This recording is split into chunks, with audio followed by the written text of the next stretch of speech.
Serial मन अति सुंदर में यहाँ पे दिव्यम कहता है कि तुम कितनी लापरवाह हो, इस पेटी में बंद हो गई। अगर सांप नहीं आता तो कैसे पता चलता कि तुम बंद हो। तो कहती है कि मुझे किसी ने धक्का दिया था। तो बोलती है रानी कि आप हवा में गिर गई होगी। सारे लोग हंसने लगते हैं कि इतनी दुबली थोड़ी है कि हवा में गिर जाए।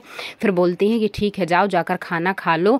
और कली कहती है हाँ चलिए पुरानी देवरानी जी, हम खाना खा लेते हैं चलकर। व्रत तो तोड़ दिया आपका दिव्यम जी ने और मैंने रानी जी का तोड़ दिया। उसे ले जाती है। हाँ, दिव्यम अपने कमरे में सोचता है कि कैसे गिर गई, अगर वह उसे कुछ हो जाता और मैं कैसे नहीं समझ पाया जब मुझे आवाज़ आ रही थी तो। और उसने मेरे लिए व्रत क्यों रखा, क्यों मेहंदी लगाई, मैं उससे पूछूंगा।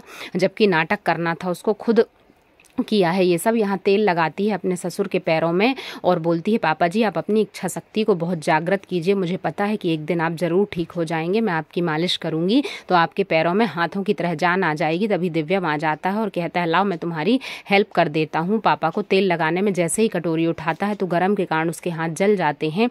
राधिका चिल्लाती है कि मैंने मना किया था, क्यों छू लिया। और फिर जेल लेने चली जाती है लगाने के लिए। बोलती है रुको मैं आती हूँ। तब तक सुजाता और रानी दादी सारे लोग आ जाते हैं। कहते हैं कुछ नहीं, मैं मदद करना चाहता था। रानी चिढ़ जाती है देखकर। तभी राधिका जेल लाती है और उसके हाथों में लगाने लगती है। रानी को दादी रोक देती हैं कि आप जग्गू के सामने मत लगाओ। और यहाँ पूरे घर में धुआं करती है लोभान का।